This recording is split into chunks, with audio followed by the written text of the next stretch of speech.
Some circle around us.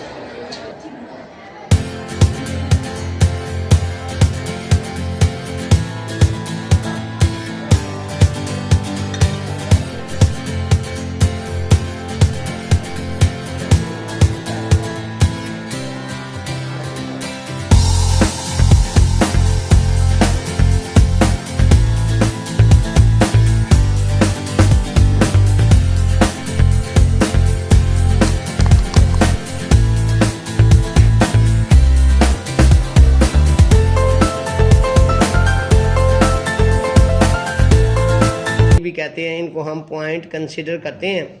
और यहाँ पे देखें तमाम पॉइंट ये वाले जितने भी हैं इनका इस फिक्स्ड पॉइंट से फासला बराबर है। आप इसको मेजर भी कर सकते हैं। देखें यहाँ फासले बराबर है, हर बीड्स का फासला बराबर है, ये जो बड़े यानी। तो यहाँ पे हम देखें हैं कि इस फिक्स्ड पॉइंट से इन तमाम बीड्स का फासला बराबर है, लिहाजा दे मेक अ सर्कल, ये सर्कल बनाएंगे। और ये जो फिक्स पॉइंट ये वाला है ये इस सर्कल का सेंटर होगा। और ये हमारे पास एक लाइन सेगमेंट है, ये वाला लाइन सेगमेंट है। हम देखें इस लाइन सेगमेंट से ये करते हैं कि सेंटर को हम सर्कल के किसी भी पॉइंट से मिला देते हैं तो ये सर्कल का रेडियस बन जाता है, ये रेडियस है। इसी तरीके से अगर हम इसको पकड़ के यहाँ पे सर्कल के किसी दो पॉइंट से मिला देते हैं, ये वाला देखें मिला दिया यहाँ से, तो ये इस वक्त कार्ड कहलाता है, कार्ड कहलाता है। और ये वाली जो आर्क है यहाँ से लेकर यहाँ तक जो एक लाइन बनती है ये आर्क है। ये आर्क और इस कार्ड के दरमियान वाला एरिया जो है वो हमारे पास सेगमेंट कहलाता है। तो ऐसा कार्ड ये देखें, ये और भी इस तरह हम कार्ड बना सकते हैं मुख्तलिफ तरीक़ों से। यहाँ से ये भी तो कार्ड ही है, ये यहाँ तक एक कार्ड है, ये वाला कार्ड ही है। लेकिन अगर आप ये कार्ड जो है वो देखें कहाँ से गुजरा है, यानी सर्कल के सेंटर से गुजरा है। ये एक ऐसा कार्ड है, यहीं कंसिडर कर लेते हैं कि ये एक ऐसा कार्ड है जो सर्कल के सेंटर से गुजर रहा है, लिहाजा इसको हम डायामीटर कहते हैं। ये वाला यहाँ से यहाँ तक जो लाइन सेगमेंट है इसको हम डायामीटर कहते हैं। एक्चुअली ये कार्ड ही है, और ऐसा कार्ड जो सर्कल के सेंटर से गुजरता है उसको डायामीटर कहते हैं। और इसका हाफ जो है, इसका हाफ जो है यहाँ पे ये वाला हिस्सा हाफ डायमीटर का वो रेडियस कहलाता है। यहाँ पे आप देख सकते हैं दो रेडियस बराबर ही होते हैं, सर्कल में तमाम रेडियस बराबर होते हैं, देख सकते हैं आप लोग, ये देखें यहाँ पे। तो ये दो रेडियस है, एक वाला ये है और एक वाला ये है। अब दो रेडियस और ये उनसे रेलिवेंट आर्क है, ये वाला, यानी जो part of the circle is called a arc. तो यहाँ से ये वाला जो इतना एरिया है जो दो रेडियाई और एक रेलिवेंट आर्क से कवर किया हुआ, ये वाला एरिया सेक्टर कहलाता है, सेक्टर कहलाता है। और अब हमारे पास ये देखें इधर था, ये भी एक सर्कल है, और ये जो लाइन है ये लाइन है जिसका कोई अंड नहीं हो रहा है, ये इधर भी बढ़ रही है उधर भी बढ़ रही है, ये सर्कल को सिर्फ एक पॉइंट पर टच करती है, ये देखें, तो ये इसका टेंजेंट कहलाता है। तो ये भी एक लाइन ही है, लेकिन ये सर्कल के दो पॉइंट को टच करते गुजरती है, लिहाजा ये इसका यानी सीकेंट होगा। ये सीकेंट है और ये टेंजेंट है। तो इस तरीके से हम देख रहे हैं कि कार्ड जो होता है सर्कल का कार्ड, ये देखें ये वाला कार्ड है, कार्ड और रेलिवेंट आर्क से घिरे हुए इलाके को हम सेगमेंट कहते हैं। ये स्मॉल सेगमेंट है और ये वाला जो है वो बड़ा सेगमेंट होगा, यानी लार्ज। स्मॉल सेगमेंट ये है और ये लार्ज सेगमेंट ये है। इस तरह दो रेडियाई से मिले हुए ये दो रेडियाई और रेलेवेंट आर्क से जो एरिया कवर्ड होता है वो हमारा सेक्टर कहलाता है। तो हम बच्चे को सर्कल से इस तरह एग्जांपल दे सकते हैं, एक्सप्लेन कर सकते हैं। यहाँ पे भी ये देखें कि हमने एक सर्कल बनाया हुआ है जिसके अंदर ये डायमीटर है, दो रेडियाई है, तो ये हमारे पास कार्ड है। तो इस तरीके से आप बना के बच्चों को समझा सकते हैं। ये भी एक सर्कल है, इस तरीके से आप एग्जांपल दे सकते हैं सर्कल की। ये भी एक सर्कल है, ये हमने सर्कल बनाए हुए हैं सिर्फ बच्चों को एक्सप्लेन करने के लिए, और सर्कल के जितने बेसिक एलिमेंट्स हैं इजीली बच्चा समझ सकता है। ओके बेटा पास। बेटा आज हम आपको लिए चलते हैं कार्टेशियन कोऑर्डिनेट प्लेन में। कार्टेशियन कोऑर्डिनेट प्लेन, इस कार्टेशियन कोऑर्डिनेट प्लेन में आप देखें कि दो वर्टिकल लाइन है, एक एक्स एक्सेस है जो हॉरिजॉन्टल लाइन है, जो वर्टिकल लाइन है इसको कहते हैं वाई एक्सिस है। हमने इस कार्टेशियन कोऑर्डिनेट प्लेन को 3-4 क्वाड्रेंट में डिवाइड किया है। ये फर्स्ट क्वाड्रेंट है, ये सेकंड क्वाड्रेंट है और ये थर्ड और ये फोर्थ क्वाड्रेंट में। अब हमने कुछ ऑब्जेक्ट्स यहाँ रखी हुई हैं, तो आपको ये बताना है कि वो 2 डायमेंशन में है, 2D में है या फिर 3 डायमेंशन में है। वो तमाम चीज़ें जो एक्सिस और वाई एक्सिस की इस प्लेन में आती हैं, ये उसकी प्लेन के अंदर आती हैं, वो होती हैं 2D में। और जो ये देखिए अब तीसरा हमारे पास जो एक्सिस है वो है जी एक्सिस, नज़र आ रहा है, खड़ा है, ऊपर को खड़ा है, इसको कहते हैं एक्स एक्सिस और इसको वाई एक्सिस और इस ऊपर को जी एक्सिस है। वो तमाम ऑब्जेक्ट जो एक्स वाई प्लेन में है, ये बेटा नीचे एक्स वाई प्लेन है, समझ आ रही है। और ये जब ऊपर को जाते हैं तो हम अगर इधर को जाते हैं तो वो हमारे पास एक्स और जी, एक्स जी प्लेन बनता है। और अगर हम इस तरह चलते हैं तो वाई और जी प्लेन बनता है, ठीक है। तो अब हमने देखना है कि 2D में कौन से ऑब्जेक्ट पड़े हैं और 3D में यानी 3 डायमेंशन में कौन से ऑब्जेक्ट पड़े हैं, ठीक है। यहाँ पे फर्स्ट क्वाड्रेंट में आप गौर से देखेंगे, आपको तो में से कोई बताएगा कि ये फर्स्ट क्वाड्रेंट में, तो आप बताएंगे कि कौन सी 2D में चीज़ें पड़ी हैं, कौन कौन सी चीज़ें हैं सर जी? ये ऑक्टागोन, पेंटागोन और हेक्सागोन और ये दोनों ट्रायंगल ये 2 डायमेंशन में पड़ी हुई है। और ये भी बेटा प्रोट्रैक्टर जो कि सेट स्क्वायर टाइप है, वो भी हमारा कहाँ पड़ा हुआ है, ये देखें, वो भी 2D में पड़ा हुआ है, ये वाला। तो बाकी बेटा ये सिलेंडर है और ये हेमिस्फीयर, ये सिलेंडर और हेमिस्फीयर 3D में है, 3 डायमेंशन में पड़ा है। बेटा आप बता सकते हैं इसमें 2D में कौन कौन सी चीज़ें पड़ी हैं? सर ये सर्कल, हाँ सर्कुलर एरिया, ये वाले 1 2 3 4, ये क्या है मैडम? सर्कल, ये 2D में पड़े, कहाँ पड़े? 2D में। और बाकी क्या रह गया? ये क्या है? स्फीयर और ये हेमिस्फीयर, ये कहाँ है? 3D में, क्योंकि इनका हिस्सा जी एक्सिस के लॉन्ग है कुछ। और आप बता सकते हैं भाई आपके थर्ड क्वाड्रेंट में कितनी कौन सी चीज़ें? ये पिरामिड, ये चारों पिरामिड है, ये ट्रेपीजियम है, हाँ ये जी। क्यूब है, ये क्यूबाइड है, ये क्यूब है और ये क्यूबाइड है। क्यूब 3 डायमेंशन में है, 3D में है। और ट्रायंगल, ये तीनों ये जोन से हैं, ये सिंपली है, ये सिमिलर भी हैं। बेटा वो बता रहा है कि ये सिमिलर भी हैं। सिमिलर क्यों हैं? चारों वर्टेक्स जोन से 90 डिग्री के हैं। हाँ जी, शाबाश। इसका मतलब है कि इसके चारों वर्टेक्स सारे के 19 डिग्री के हैं और इनको एक दूसरे के साथ कुछ रेशो है इनकी एक दूसरे के साथ। जैसे ये सिमिलर ऑब्जेक्ट्स हैं, सिमिलर जी। आप बताएंगे भाई? हाँ, ये आपका फोर्थ क्वाड्रेंट है, ये वाला फोर्थ क्वाड्रेंट है, इसमें कुछ ऑब्जेक्ट पड़ी हुई हैं। तो आप बताएंगे कि 2D में क्या है, पहले 2D की बताएं। 2D में एक ये रेक्टेंगल, हाँ ये रेक्टेंगल है, और एक ये रेक्टेंगल 2D ये में, शाबाश 2D। और ये स्क्वायर सिमिलर है, ये सिमिलर भी हैं। हाँ इनके सारे एंगल 90 डिग्री के होते हैं। शाबाश। और ये हेमिस्फीयर है। पहले हाँ ये चीज़ें पड़ी हैं। 2D की अलहदा बताओ, 2D को अलहदा करो, जो 2D में पड़ी हुई हैं कौन 2D कौन? में एक रेक्टेंगल पड़ी हुई है, जी शाबाश। स्क्वायर पड़ा हुआ है, और एक ये रेक्टेंगल पड़ी हुई है। शाबाश, ये हैं 2D में, 2 डायमेंशन में। और 3D में कौन कौन सी चीज़ें पड़ी 3D हैं? में एक हेमिस्फीयर है, हेमिस्फीयर है बेटा, एक ठीक कोन है। है, ठीक एक क्यूब है, कौन है? क्यूब है एक, और ये एक क्यूब है, ये ये 2 3D, क्यूब है। हाँ ये ये 3 डिमेंशनल है। हाँ 3 डायमेंशन में पड़े हुए हैं, 3D में पड़ी हुए हैं, ठीक है। Yes sir. तो वेल डन बेटा, आपने बताया कि कार्टेशियन कोऑर्डिनेट प्लेन में हमने देखा कि कार्टेशियन कोऑर्डिनेट प्लेन को हमने क्या है 4 क्वाड्रेंट में डिवाइड किया है। कौन कौन से? इसको क्या बोलते हैं? फर्स्ट क्वाड्रेंट, इसको हाँ जी। कुछ ऑब्जेक्ट पड़ी हुई हैं, इसका मतलब कुछ ऑब्जेक्ट जो हैं वो 2D में होती हैं और कुछ 3D में होती हैं, ठीक है। ओके बेटा, सर क्या हाल है? क्या हाल है भाई? ठीक है। क्या हो रहा है अभी? सर ये Cartesian coordinate point, Cartesian coordinate plane में हम बच्चों को लोकेशन और पोजीशन की बात कर रहे हैं सर जी। तो सभी बच्चों को समझ आ रही है? पूछे आपसे कुछ? जी कोई पॉइंट दें मुझे। अच्छा, मैं आपको इससे ये पूछना चाहूँगा, पोजीशन क्या होगी जहाँ पे मैं पिन जो है वो लगाऊंगा? तो आई ट्राई टू बेस्ट। हाँ सर ना एक यानी पिन करने लगे हैं पॉइंट को। पॉइंट। हाँ बेटा आपने इसकी लोकेशन बेटा आपने इसकी लोकेशन बतानी है। चलें। पॉइंट की लोकेशन क्या है? हाँ बेटा पहले गिनो एक्सेस के लाऊं। सर एक्स एक्सिस की इसकी 1 2 3 4 5 6 7 8 एक्स एक्सिस की 8 है जी जी 8 है और वाई एक्सिस की 1 2 3 4 5 ये इसकी लोकेशन है। Very good very good. X में वो 8 पॉइंट पे और 5 पे वो वाई पे वो 5 पॉइंट पे 5 पॉइंट है। दैट्स द पोजीशन भी हम इसे कह सकते हैं, लोकेशन भी कह सकते इसे हैं। पोजीशन भी क्या साथ कह रहे हैं। वेरी गुड, हाँ जी शाबाश हाँ जी थैंक यू जी, बहुत पास अच्छा। बेटा।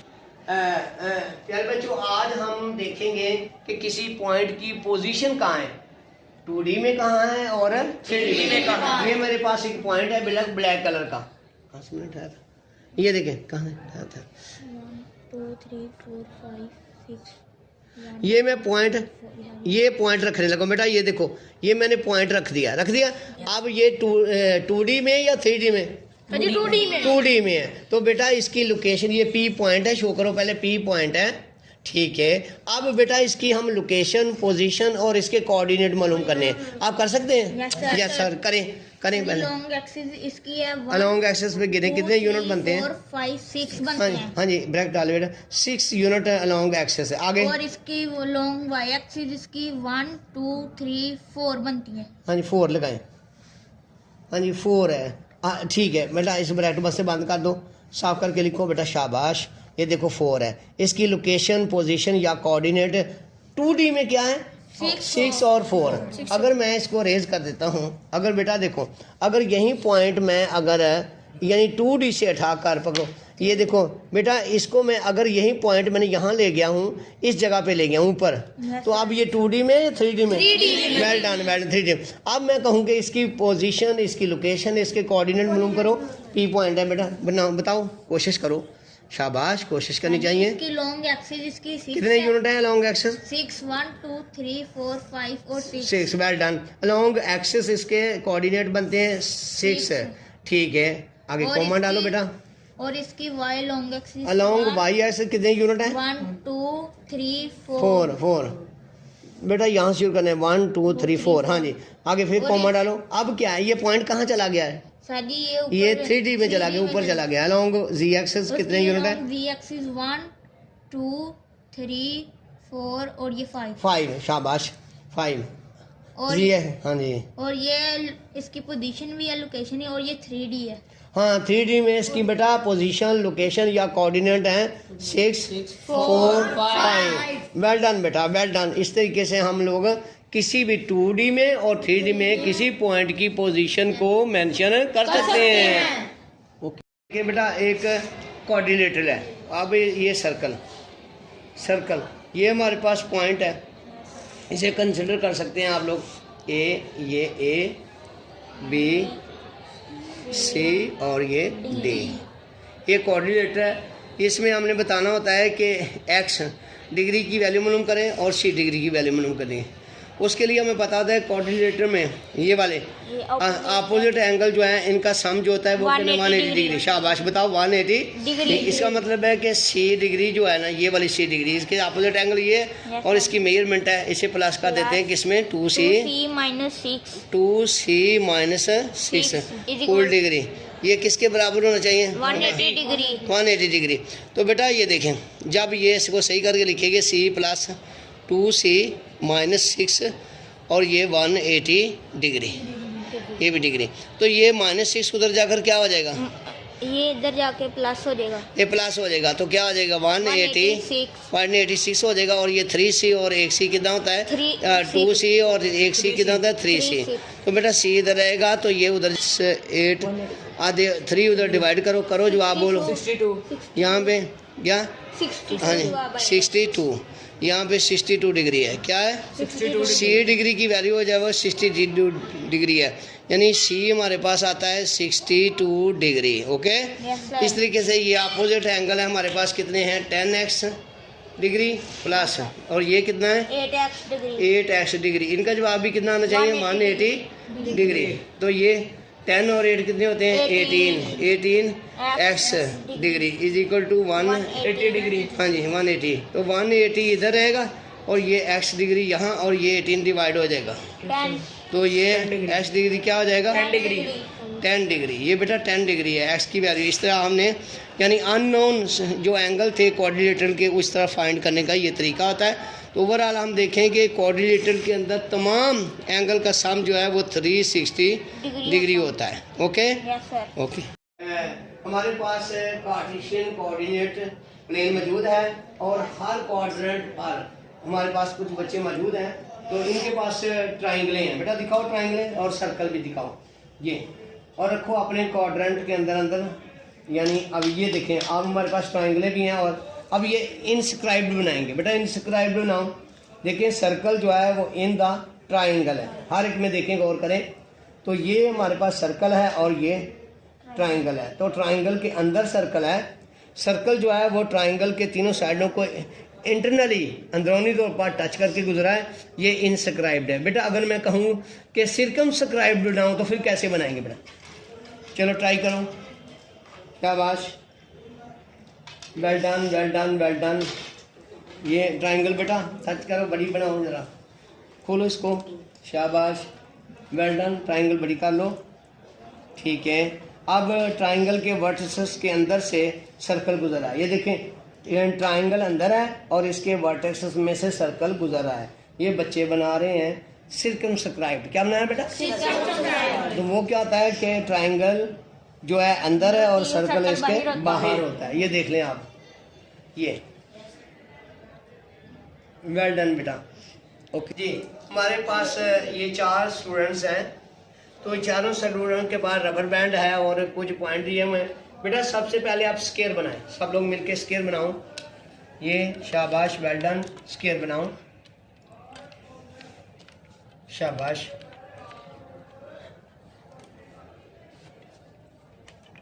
शाबाश, स्केयर बन गया। यस। हाँ जी, तो बेटा ये स्केयर जो बनाया है, क्या इसकी क्या खूबी है? जी ये चारों साइडों पर मुश्तमिल है। हाँ जी। और ये क्लोज्ड फिगर है। तो बेटा इनका मतलब है ये स्केयर है, चार साइडों पर मुश्तमिल है, 1 2 3 4, और ये क्लोज्ड फिगर है। जी आप क्या कहेंगे? सर जी स्केयर के 4 जो से एंगल होते हैं वो 19 के। हाँ जी, चारों एंगल 19 के होते हैं। जी आप बताएं। इसकी चारों साइडें बराबर हैं। हाँ, इसकी चारों साइडें बराबर हैं। जी आप क्या? ऑपोजिट साइड पैरेलल है। यानी अपोजिट साइड पैरेलल, ये वाली साइड अपोजिट साइडें पैरेलल है। ओके बेटा, अब बेटा आपने स्केयर बना लिए। अब मैं आपको कहता हूँ स्केयर से आप रेक्टेंगल बनाएं बेटा, रेक्टेंगल। शाबाश, जी आप बताएं ये क्या देखते हैं इसमें आप? सर ये चारों साइडों पर मुश्तमिल है, ये क्लोज्ड फिगर। हाँ, ये 4 साइडों पर मुश्तमिल क्लोज्ड फिगर है। जी आप बताएं। सर जी इसके सारे एंगल 19 के। स्केयर की तरह इस रेक्टेंगल के चारों एंगल जो हैं वो 19 हैं। जी बेटा आप? इसकी ऑपोजिट साइडें बराबर हैं। हाँ, अपोजिट साइडें बराबर हैं। आप सिर्फ अपोजिट साइडें बराबर है। पहले ये स्केयर में क्या कह रहा था कि चारों साइडें बराबर है, लेकिन अब रेक्टेंगल बन गई है, अपोजिट साइडें सिर्फ बराबर। इसकी ऑपोजिट साइडें पैरेलल है। इसकी अपोजिट साइडें पैरेलल है। क्या है बेटा? ये और ये पैरेलल है। ठीक है, तो ये रेक्टेंगल की डेफिनेशन भी होगी और आपको बनाने भी आ गई। बेटा आपने इस वक्त क्या बनाया हुआ है? स्केयर बनाया है, स्केयर बनाया। अब मैं स्केयर से आपको कहता हूँ रोम्बस बनाएं, मुअय्यन जिसे बोलते हैं। रोम्बस बनाओ, कैसे बनाएंगे? रोम्बस बनाओ। जी जी, रोम्बस, शाबाश, वेल डन। ये रोम्बस, हर लड़के ने रोम्बस बना ली। वेल डन बेटा। ये इसकी फीचर्स बताओ बेटा, कुछ तुम्हें याद है? सर ये चारों साइडों पर मुश्तमिल है और ये क्लोज फिगर। 4 साइडों पर मुश्तमिल है, क्लोज फिगर है। जी आप क्या बताएंगे? सर जी इसके ऑपोजिट एंगल बराबर है लेकिन 90 डिग्री। हाँ, ये अपोजिट एंगल तो बराबर हैं लेकिन 90 डिग्री के नहीं है। बेटा आप ऑपोजिट साइडें बराबर हैं। अपोजिट साइडें बराबर हैं। जी ऑपोजिट साइड्स पैरेलल है। हाँ जी, अपोजिट साइडें भी पैरेलल हैं। वेल डन बेटा, शाबाश। ओके बेटा, इस वक्त आपने क्या बनाया हुआ है? रेक्टेंगल। यहाँ पे देख सकते हैं चारों बच्चों ने रेक्टेंगल बनाई हुई है। चारों बच्चों ने रेक्टेंगल बनाई है। इस रेक्टेंगल से मैं कहता हूँ बेटा पैरेललोग्राम्स बनाओ पैरेललोग्राम्स।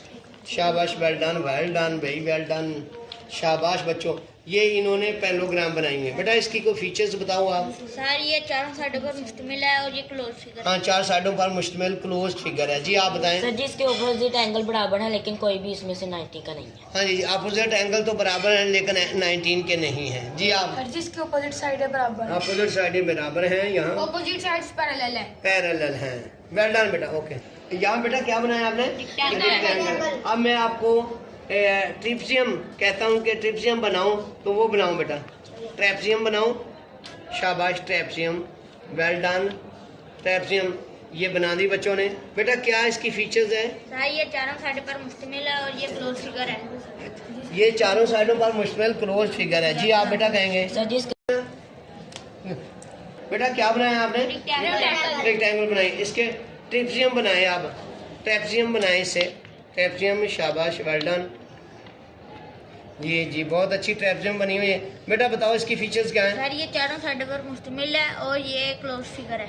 चारों साइडों पर मुश्तमिल क्लोज फिगर। जी आप क्या बताएंगे? सर जी इसके चारों एंगल डिफरेंट होते हैं। चारों एंगल डिफरेंट मेजरमेंट के हैं। जी आप बेटा? इसकी सिर्फ दो साइडें पैरेलल सिर्फ दो साइडें पैरेलल हैं, वो और छोटी और बड़ी। ठीक है, एंगल के सम 360 डिग्री है। इनके एंगल का सम जो है वो 360 डिग्री होती है। ओके बेटा। बेटा आपके हाथ में क्या है? ये ट्राइंगल को अपने अपने क्वाड्रेंट में ट्राइंगल है। ये आपके पास ट्राइंगल है। आप बेटा इन्हें पकड़ो और इक्विलेटर ट्राइंगल बनाओ। बेटा कैमरा ऊपर थोड़ा सा बनाते दिखाओ। हाँ जी, इक्विलेटर ट्राइंगल बनाओ। ये देखिए इक्विलेटर ट्राइंगल। बेटा आप सही तरीके से बनाओ इक्विलेटर। क्या तारीफ है इसकी इक्विलेटर ट्राइंगल की? सर ये इसकी तीनों साइडें बराबर होती हैं। हाँ, इसकी तीनों साइडें बराबर होती हैं और ये तीन साइडों पर मुश्तमिल एक क्लोज्ड फिगर है। ये देखें, यहाँ पे तीनों साइडें इसकी बराबर हैं। ये देख रहे हैं, आपकी भी तीनों साइडें बराबर हैं, आपकी भी और आपकी भी तीनों साइडें बराबर हैं। ये इक्विलेटर ट्रायंगल है। बेटा आप इससे आइसोसेलेस ट्रायंगल बनाओ। आइसोसेलेस, शाबाश। हाँ जी बेटा, क्या इसकी खूबी? सर ये इसके दोनों साइडें बराबर होती हैं। दोनों साइडें बराबर। दोनों साइडें बराबर हैं और इनके एंगल का सम कितना?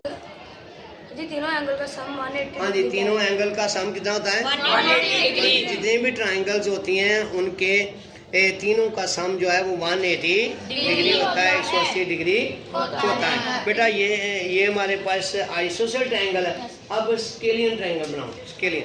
स्केलियन में क्या है? सर ये तीनों साइडों पर मुश्तमिल है। तीन साइडों पर मुश्तमिल क्लोज फिगर है और इसमें क्या है कि तीनों साइडें डिफरेंट हैं। तीनों साइडें डिफरेंट मेजरमेंट की हैं। तीनों साइडें डिफरेंट मेजरमेंट की हैं। ठीक है, अब बेटा एंगल के हिसाब से देखते हैं। एंगल के हिसाब से देखते हैं। ओके बेटा, राइट एंगल ट्रायंगल बनाओ। शाबाश, राइट एंगल ट्रायंगल। इसमें एक एंगल 19 का होता है, यानी क्या होता है? ये देखिए 1 एंगल 19 का है। 1 एंगल 19 का है। 1 angle 19। A triangle in which one angle is 19 is called a right angle triangle. Right angle triangle. ये देखो राइट एंगल ट्रायंगल बनाओ ऐसे। ठीक है, शाबाश, राइट एंगल ट्रायंगल है। ठीक है, अब एक्यूट ट्रायंगल बनाओ। शाबाश, वेल डन। हर एंगल लेस देन 19 का है। हर एंगल, ये देखें, हर एंगल लेस देन 19 का। ये है एक्यूट ट्रायंगल। अब बेटा इससे बनाओ एब्ट्यूज ट्रायंगल। इसमें एक एंगल 19 से बड़ा होना चाहिए। जी शाबाश, ये देखो, ये ग्रेटर देन 19 है, ग्रेटर देन 19 है। तो ये